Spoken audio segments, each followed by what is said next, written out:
Dans cette vidéo, j'aimerais vous partager 6 règles de mise en page pour vous aider à créer des pages web structurées.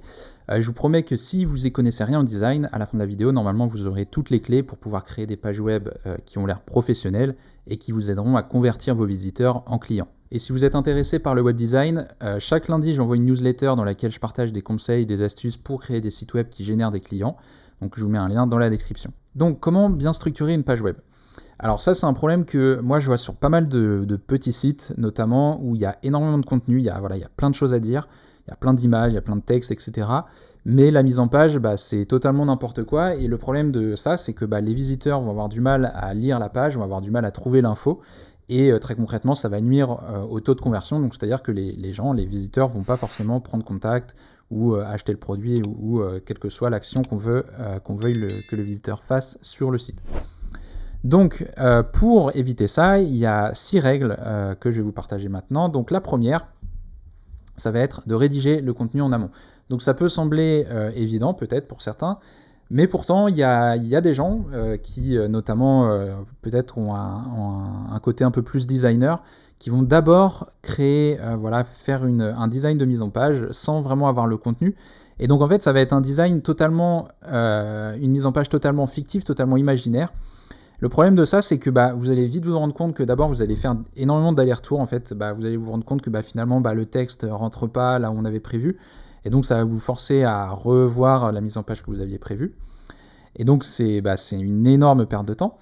Et en fait, si vous rédigez le contenu en amont, ça vous gagnera du temps, et surtout ça vous permettra d'abord de vous concentrer sur le fond. Parce que votre site web, la mise en page, c'est important, mais le plus important, c'est le fond, c'est ce que vous avez à dire et la manière dont vous allez le dire. La deuxième règle, ça va être de rester simple.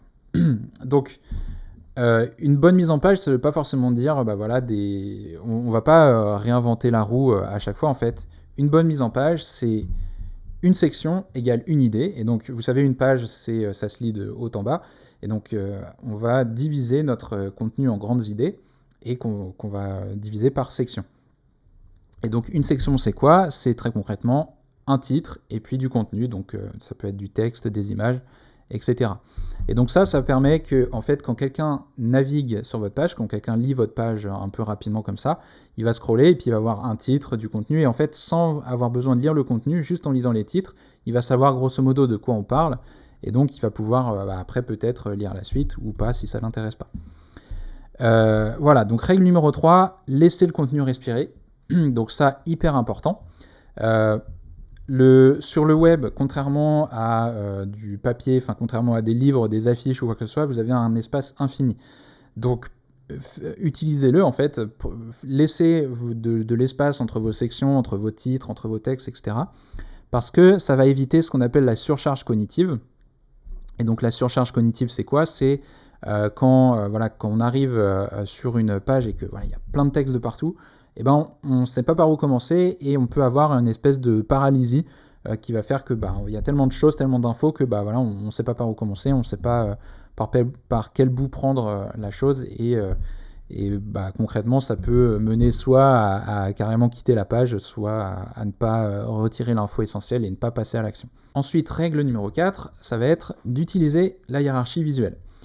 Alors, la hiérarchie visuelle, en fait, c'est ce qui va permettre de guider la lecture. Et donc, typiquement, si vous avez une police plus grande, il faut savoir qu'elle va attirer d'abord notre regard. Donc, c'est pour ça qu'on met les titres en plus gros, et en fait, c'est automatiquement, vos visiteurs vont d'abord lire ce qui est plus grand, donc notamment les titres. Et donc, en utilisant ça, en fait, vous allez permettre de guider, comme je vous disais tout à l'heure, guider l'œil de l'utilisateur, et vous allez pouvoir l'attirer sur les choses les plus importantes que vous voulez qu'il lise.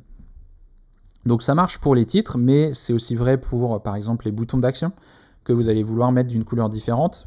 Même principe, là j'ai mis que la police plus grande, ça attire l'attention, mais une couleur différente du reste du contenu, pareil, ça va attirer l'attention en premier. Même si c'est pas vraiment de la mise en page pure, c'est plus du design à ce niveau-là, mais c'est le même principe. Ensuite, règle numéro 5, soyez cohérent et restez cohérent entre vos sections, entre vos pages, etc. Donc, typiquement, les titres de vos sections, vous les mettez de la même taille à chaque fois. On ne va pas s'amuser à changer ou à mettre... à changer, voilà. et essayer de garder une structure similaire entre les sections et les pages. Donc c'est-à-dire que si vous avez quelque chose de très structuré, vous avez je sais pas, une mise en page en 12 colonnes, voilà, avec des éléments dedans, et vous n'allez pas d'un coup passer à une structure totalement éclatée, ce qu'on voit sur des sites avec un design un peu plus brutaliste, par exemple. Donc essayez de garder une structure. Ça ne veut pas dire qu'il faut toujours faire 3 colonnes, etc. Ça veut dire qu'il faut que visuellement, en fait, on n'ait pas l'impression de passer à un site différent. Si je passe de la page d'accueil à la page contact, par exemple, ou à propos, il faut que j'ai l'impression que je sois sur le même site et que ce soit les mêmes codes qui sont appliqués. Et règle numéro 6, éviter la monotonie. Alors celui-là, c'est un peu la règle bonus, mais c'est quand même assez important. En fait, éviter la monotonie, c'est ce qui vous permettra de garder le lecteur engagé. Donc, ce qui vous permettra que, notamment si vous avez une page très longue, de faire en sorte que le lecteur continue à lire ce que vous avez à dire. Et donc pour ça, il y a des manières de faire. Donc par exemple, vous allez pouvoir alterner les couleurs de fond sur vos sections. Et puis vous allez pouvoir mettre des dispositions d'éléments un peu différentes. Alors, par exemple, je vous donne un exemple, le truc le plus monotone que vous puissiez faire, c'est un livre en fait, c'est une page d'un livre avec du texte et peut-être des titres de temps en temps, mais c'est grosso modo c'est du texte, c'est tout le temps du texte, tout le temps de la même taille, etc. Donc là, nous, on va essayer d'éviter ça, on va essayer de parfois faire des blocs, etc.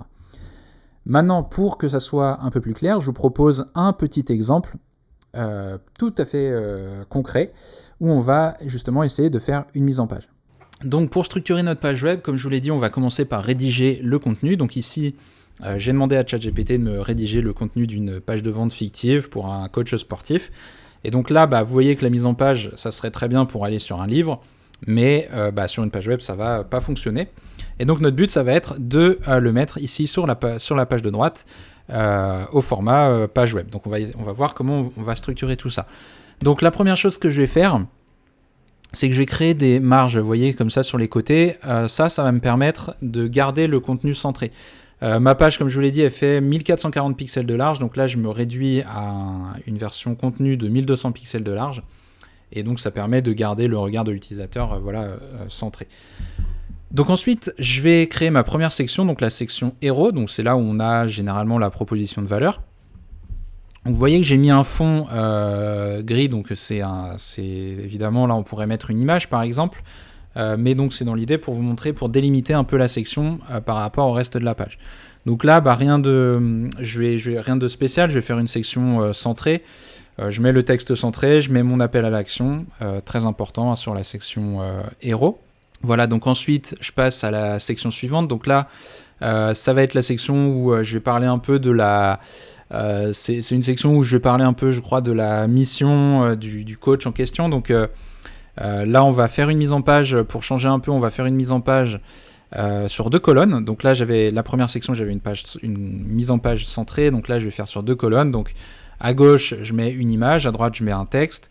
Et là, très important, je mets, vous voyez, une petite gouttière donc un espace entre la partie de gauche et la partie de droite, parce qu'on va toujours éviter de garder le texte et les images collées, ou tous les éléments, en fait, on va éviter de les coller. Comme je vous l'ai dit, on est sur une page web, on a de l'espace, et donc il faut laisser respirer le contenu. Et donc la section d'en dessous, là, j'ai une liste à puces dans le texte. Et donc ce que je vais faire, c'est que au lieu de simplement écrire une liste à puces, ça c'est le candidat parfait pour faire plusieurs blocs de texte. Donc vous voyez qu'ici je vais faire des petits blocs de texte avec chacun un titre et une petite description que je vais répéter sur 4 colonnes. Donc voilà, j'arrive sur une section comme ça avec 4 colonnes, avec du texte et des sous-titres. Donc vous voyez, en un clin d'œil, déjà, on a ça permet de voir un peu, c'est beaucoup plus lisible qu'une liste à puces. Donc, et puis en un clin d'œil, on peut voir un peu de quoi il s'agit, qu'est-ce qu'il y a dans cette section, c'est quoi les services en question du coach sportif. La section d'après, ça va être des avis clients. Donc là, il y a plein de manières de le faire. Ici, pour changer un peu, vu qu'au-dessus, j'avais une section avec des colonnes, et pour garder ce principe de variation, pour garder le lecteur engagé, je me suis dit que ça pourrait être intéressant de changer un peu. Donc. Et ce que je fais ici, c'est que je vais mettre un seul avis client sur la page, et je vais faire un slider, en fait, tout simplement. Voilà, donc vous voyez, là j'ai mon avis client et mes flèches à gauche à droite pour naviguer sur les autres avis clients. Voilà, donc ça fait une section un peu différente. La section d'après, ça va être un grand classique sur les pages de vente, mais sur beaucoup de sites. Ça va être la section pricing. Donc là, je vais pas chercher à faire original en particulier ici, je vais faire ce qui se fait à peu près partout, donc c'est-à-dire 3 colonnes avec mes prix. Et vous voyez que si j'avais fait au-dessus, si j'avais fait les avis clients, j'aurais pu les faire sur 3 colonnes par exemple aussi, mais du coup ça aurait fait redondant avec le pricing. Donc c'est pour ça aussi que j'avais choisi de faire des avis clients, un seul avis à la fois. Donc là sur le pricing, hop, je vais faire le truc classique, donc 3 colonnes avec à chaque fois un pricing, la liste des avantages sur chacun, et puis un petit bouton de passage d'appel à l'action. Et là vous voyez sur le pricing, du coup, j'utilise les titres, j'utilise des tailles de police différentes justement pour mettre en évidence les titres, les prix. Et vous voyez que si je regarde de loin, je vois directement en fait combien ça coûte, je sais que il s'agit des différents services, etc. Donc la section d'après, je vais alterner les couleurs, encore une fois les couleurs de fond, donc ça toujours dans l'idée de maintenir, de créer de la diversité, créer de la variété, éviter la monotonie. Et donc là, ça va être la section à propos, donc je vais reprendre la mise en page que j'avais utilisée au tout début, donc une mise en page de colonnes, donc image, texte, parce que c'est un truc qui fonctionne plutôt bien, et donc vous avez le droit de réutiliser les mêmes mises en page, au contraire, faut pas hésiter, c'est juste que essayez de varier, mettez pas toujours les mêmes. Vous voyez, là j'ai 4-5 sections et à chaque fois j'essaye de faire une mise en page différente. Et du coup, dernière section, ça va être l'appel à l'action. Donc là, je fais faire une mise en page centrée parce que j'ai pas grand chose à dire, il faut que l'attention soit centrée sur le bouton, donc je vais utiliser ça. Voilà, donc le résultat final, c'est ça. Donc vous voyez qu'à gauche j'ai mon texte et à droite j'ai ma page web. Donc déjà, première chose, vous voyez que ça prend beaucoup plus d'espace. Comme je vous l'ai dit, faut pas hésiter justement à prendre de la place. Vous avez toute la place que vous voulez sur le web.